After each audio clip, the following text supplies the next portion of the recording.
এই ভিডিওতে আমরা 100টা ওয়েল খনন করতে চলেছি। ও জল জল ও ও মাই গড! তোমরা দেখতে পাচ্ছ কেনিয়ার একটা ছোট্ট গ্রামের লোকেরা জলের সরবরাহ পেল, তাও আবার মাত্র 1 সেকেন্ডের মধ্যে। একটা হয়ে গেছে, আরো 99টা ওয়েল খনন করা বাকি আছে। তোমাদের এই ভিডিওটা দারুণ লাগবে। এই 100টা ওয়েল মিলিয়ে 500,000-এরও বেশি মানুষকে পরিশ্রুত পানীয় জল সরবরাহ করতে চলেছে। তারপর আমরা কেনিয়ার এই অংশে বেশ কিছু ওয়েল খনন করবার পরে আমরা কিছুটা দক্ষিণে নেইরির স্কুলগুলোতে গেলাম, আর অবশ্যই বলবো তারা আমাদের দেখে খুব খুশি হয়েছিল। তোমরা সবাই কেমন আছো? আমি এতটা আশাই করিনি। সবাইকে স্বাগত জানানোর জন্য ধন্যবাদ। আমি বুঝতে পারছি না কি করে রিঅ্যাক্ট করব। তোমাদের সকলকে ধন্যবাদ জানাই। আমরা আসার জন্য এই গ্রামে একটা ওয়েলকাম সেরিমনি হয়ে গেল, আর নোলান তার মধ্যে অংশ নিয়ে নিল। তার মধ্যে নোলানকে দেখতে সবথেকে অকওয়ার্ড লাগছে, আর এগুলো দেখতে আমার খুবই ভালো লাগছে। আর যখন আমরা স্কুলগুলো ঘুরে দেখলাম, দেখো একজন গেস্ট এসেছে। কেমন আছো তোমরা? তোমাদের সব ঠিকঠাক চলছে তো? তোমরা সবাই ভালো থেকো। একজন টিচার আমাদের দেখালো কিভাবে সবাই জল আনে।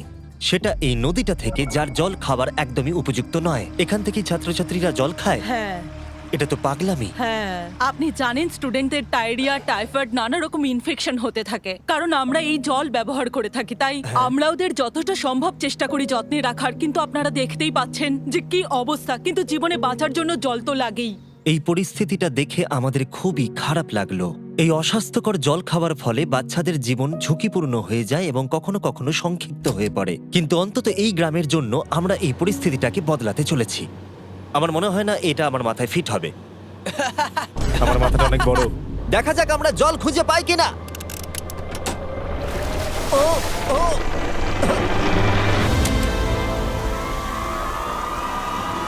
বৃষ্টি হচ্ছে, এটা তো দারুণ।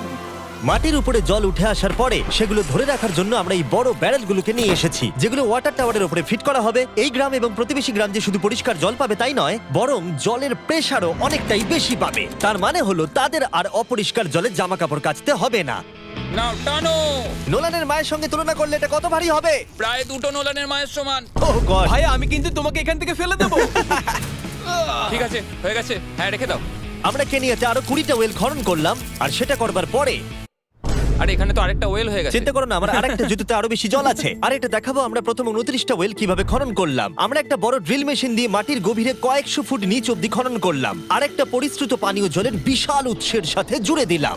তারপরে আমরা পাইপের সাথে এটাকে জুড়ে দিলাম, যাতে আফ্রিকার সবাই এই জল খেতে পারে আর সেটা তুলতে পারে ঠিক এই রকম ভাবে। দেখা যাক এটা কিরকম খেতে।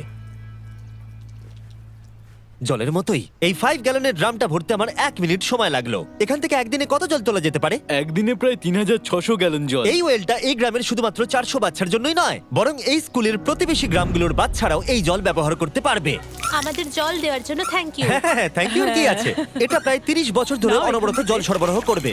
আপনারা হয়তো এটা ভাবছেন যে এই বিশাল কর্মকাণ্ডের জন্য গভর্নমেন্টের সাহায্য নেওয়া হয়েছে, কিন্তু এটা সত্যি নয়। এই সমস্যার সমাধান করা সম্ভব হয়েছে কারণ মানবতা সর্বদা পাশে এসে দাঁড়ানোর চেষ্টা করেছে। তোমার সাকসেসের পেছনে রহস্যটা কি? সত্যি বলতে, তুমি যা ভালোবাসো তা সততার সাথে করতে থাকো, আর তুমি বুঝতেও পারবে না সাকসেস কখন চলে এসেছে। দেখো, এটাকে আমি একদম কাছে নিয়ে আসছি। আমাদের দেখতে পাচ্ছো? এটা দারুণ, তাই না? হ্যাঁ। ওপরে তাকাও, দেখো রেকর্ড হচ্ছে। ঠিক আছে, আমি এটাকে আরো কাছে আনছি। এই দেখো। তোমরা নিজেদেরকে দেখতে পাচ্ছ? আমরা এই গ্রামের জন্য ওয়েল খনন করতে সক্ষম হয়েছি, এবং এই গ্রামের জন্য, এবং আরো এরকম 12টা গ্রামের জন্য। আর যখন আমাদের ওয়েল খনন করা শেষ হলো, আমরা তো স্কুলগুলোকে কিছু ব্র্যান্ড নিউ কম্পিউটার দিয়ে সাহায্য করার চেষ্টা করলাম। আচ্ছা, ওরা খুশি হবে তো? ওরা খুব Thank you. খুশি হবে, Thank খুব you so খুশি। পরিস্থিতিটা ভালো হয়েছে থেকে ভালো লাগছে। আমরা ক্লাসরুমগুলোকে সাজালাম নতুন ফার্নিচার দিয়ে, নতুন কিছু সেলফ রাখলাম, আর তার সাথে নতুন কিছু বই। সব স্টুডেন্টদের একটা করে সকার বল দিলাম। এটার জন্য ধন্যবাদ। Thank you, Mr. Beast. আর তাছাড়া প্রত্যেকটা ক্লাসে একটা করে হোয়াইট বোর্ড আর একটা করে প্রজেক্টর দিলাম। তোমাদের এই প্রজেক্টর ভালো লেগেছে? আচ্ছা। আমরা আগে চক ব্যবহার করতাম, তাতে খুব ধুলো হতো, কিন্তু এখন সবকিছু পরিষ্কার রয়েছে। আমরা অনেক ধন্যবাদ জানাচ্ছি। কোনো সমস্যা নেই, আমরা খুব কমই করতে পেরেছি। তারপরে যখন আমরা 45 নম্বর ওয়েলটা খনন করবার জন্য সাইটে গেলাম, তখন আমরা বুঝলাম পরিস্থিতিটা আরো কঠিন। যখনই তাদের জলের দরকার পড়ে, তাদের জঙ্গলের মধ্য দিয়ে কয়েক মাইল যেতে হয়, আর তারপরে আরো কয়েক মাইল যেতে হয়, আর এই যাত্রাটা একটা বিশাল পাহাড়ের মধ্য দিয়ে হয়। আমি খুব সকালে ঘুম থেকে উঠে পড়ি ওই 4টে নাগাদ, কারণ তাড়াতাড়ি আমি যাতে স্কুলে জল নিয়ে আসতে পারি। এখান থেকে এইভাবে জল নিয়ে যাওয়া একেবারেই সেফ নয়। এই জায়গাটা খুব স্লিপারি, পড়ে যাওয়ার হওয়ার চান্স আছে। তাই যখন আমরা ওয়েল খনন করছিলাম ওরা আমাদের দেখালো যে ওরা কিভাবে জল নিয়ে আসে। তোমাদের এই যাত্রাটা দিনে কতবার করে করতে হয়? দিনে 2 বার। দিনে 2 বার করে? ওরে বাপরে, তাহলে স্টুডেন্টরা এই জিনিসগুলো নেয়? ও গড, 200 জন স্টুডেন্ট রোজ এটা করে। ভাবো এটা কতটা কঠিন। এটা খুবই কঠিন। ওরে বাপরে, বাপরে এই রাস্তাটা তো খুবই খাড়া। বাপরে, এই পাহাড়ি রাস্তা যেন শেষই হচ্ছে আর না। এটা আমাদের রোজ করতে হয়। আমরা দেখে অবাক হচ্ছিলাম যে এই যাত্রাটা কতটা কঠিন, আর এই মানুষগুলোকে রোজ এইটা করতে হয় অল্প একটু জলের জন্য। যদিও এই জলটা পানের পক্ষে উপযুক্ত নয়। তোমরা সাধারণত এখান থেকে জল ভরো, হ্যাঁ। আর জল ভরার পরে এই জাগগুলোর ওয়েট হয় প্রায় 40 পাউন্ড, যেগুলো এই বাচ্চাগুলোর পক্ষে বয়ে নিয়ে যাওয়ার জন্য অনেকটাই বেশি। মহিলারা এইগুলো দুটো করে নিয়ে যায়। ও, তাহলে আমি ওটা চেষ্টা করে দেখব। আর যেই জাগগুলো ভর্তি হয়ে গেল, আমাদের আবার ফিরে আসার সময় হয়ে গেল। তাড়াতাড়ি করো, চলো। আরে এ তো দেখছি একটু ঘামেনি। না না, আমি করব। আর তারপরে কয়েক ঘন্টা কেটে গেল এই অস্বাস্থ্যকর জলগুলো নিয়ে আসতে। আর নতুন ওয়েলটা হলো তাদের স্কুল থেকে মাত্র 10 ফিট দূরত্বে। তাহলে এরা এখন এখানেই জল ভরতে পারবে। আমি খুবই ক্লান্ত। আর তারপরে আমরা পরের গ্রামে গেলাম, যেখানে আমরা 46তম ওয়েল খনন করব। কিন্তু সেখানে আমরা সমস্যার মুখে পড়লাম। আমরা দেখতে পেলাম এই গ্রামটা 2 ভাগে বিভক্ত এই বিশাল ভয়ঙ্কর নদীটা দ্বারা। এর জল এখন বেশি মনে হচ্ছে না, কিন্তু যখন বর্ষাকাল আসে তখন জল তীব্র গতিতে আসে আর এই ব্রিজটাকে ভাসিয়ে নিয়ে যায়। আর এই ব্রিজটা এত গুরুত্বপূর্ণ কারণ গ্রামের লোকজন এই দিকে বাস করে আর হসপিটাল বা স্কুল হলো এই দিকে। তাই তাদের অনেকবার দিনের মধ্যে এই ব্রিজটাকে ক্রস করতে হয়। এই ব্রিজটা ভয়ঙ্কর হওয়া সত্ত্বেও এটাই তাদের একমাত্র এই অবলম্বন। নদীর যখন জল বেড়ে যায় তখন এখানকার মানুষ, শিক্ষার্থী এবং পশু পাখিকেও ভাসিয়ে নিয়ে যেতে পারে। এর আগে আমরা এই নদীটা পার করতে গিয়ে 3 জনকে হারিয়েছি। এই প্রাণ চলে যাওয়া অপূরণীয় ক্ষতি, এবং তা কখনোই মেনে নেওয়া যায় না। আমরা যেইটা শুনলাম আমরা সিদ্ধান্ত নিলাম আমরা সাহায্য করব। সুতরাং যখন এখানে নতুন ব্রিজ তৈরির কাজ শুরু হলো, যেটা তাদের ওয়েলের কাছে নিয়ে যাবে, তখন আমরা 2000 মাইল পেরিয়ে চলে গেলাম কেনিয়া থেকে জিম্বাবুয়ের উদ্দেশ্যে। আমরা আফ্রিকাতে 1 সপ্তাহেরও বেশি রয়েছি এবং আমাদের আরো ওয়েল খনন করতে হবে। তোমার গা থেকে গন্ধ বেরোচ্ছে। এটা অদ্ভুত, কিন্তু আজকে আমি স্নান করেছি। Wow! ঠিক আছে, আমাকে শেষ করতে দিলে আমি হাত ধরে নামিয়ে নেবো। তোমরা কি আমাকে বাকি ওয়েলগুলো খনন করতে সাহায্য করবে? ঠিক আছে। হ্যাঁ।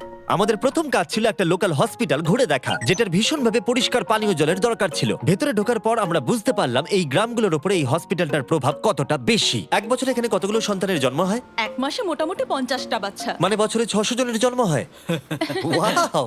কিন্তু দুর্ভাগ্যবশত অন্তঃসত্ত্বা মহিলাদের পানীয় জল পেতে কয়েক মাইল হেঁটে যাতায়াত করতে হয়, আর তারপরে এই ভারী বাকেটগুলোতে করে জল বয়ে নিয়ে যেতে হয়।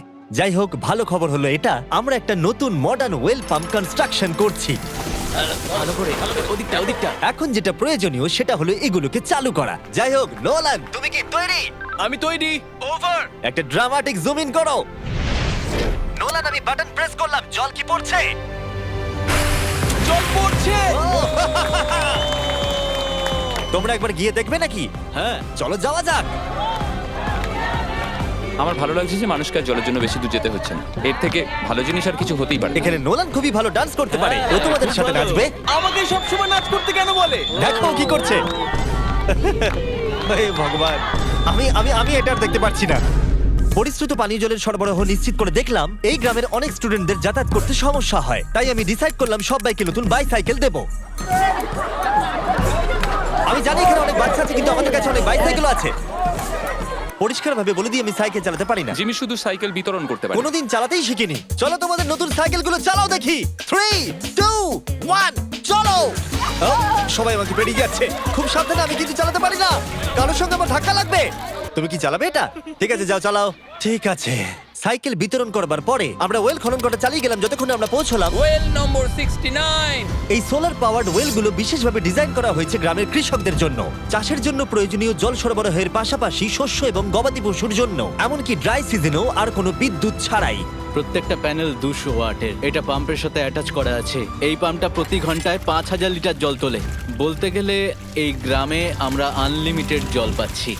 এটা দুর্দান্ত। জিম্বাবুয়ে থেকে চলে আসবার পরে আমরা চেয়েছিলাম আফ্রিকার সমস্ত জায়গায় জল পৌঁছে দিতে। তাই আমরা আরো ওয়েল খনন করলাম উগান্ডাতে, সোমালিয়াতে এবং ক্যামেরুনে। যদি আপনারা আরো বেশি দেখতে চান তাহলে আমরা খুব তাড়াতাড়ি ফিলান্থ্রপিতে আরেকটা ভিডিও আনতে চলেছি। এই গ্রামগুলোতে সময় কাটিয়ে আমি পানীয় জলের উৎসের গুরুত্ব কতটা তা বুঝতে পেরেছি। কি করে এটা চাষে সাহায্য করে, ফসল ফলাতে, কিভাবে হসপিটালের জন্য পরিষ্কার পরিবেশ তৈরি করে, এবং সবথেকে গুরুত্বপূর্ণ হলো পরবর্তী প্রজন্মের শিশুদের জন্য একটা সুস্বাস্থ্যকর জীবন উপহার দেওয়া এবং তাদের ভবিষ্যৎ সুনিশ্চিত করা আমরা বিশুদ্ধ পানীয় জল পেতে অনেক অপেক্ষা করেছি। জল হলো জীবন। এবং স্থানীয়দের সাহায্য নিয়ে আমরা নতুন ব্রিজটা তৈরি করতে সফল হয়েছি, যেটা এই গ্রামবাসীরা পরবর্তী 100 বছর ব্যবহার করতে পারবে।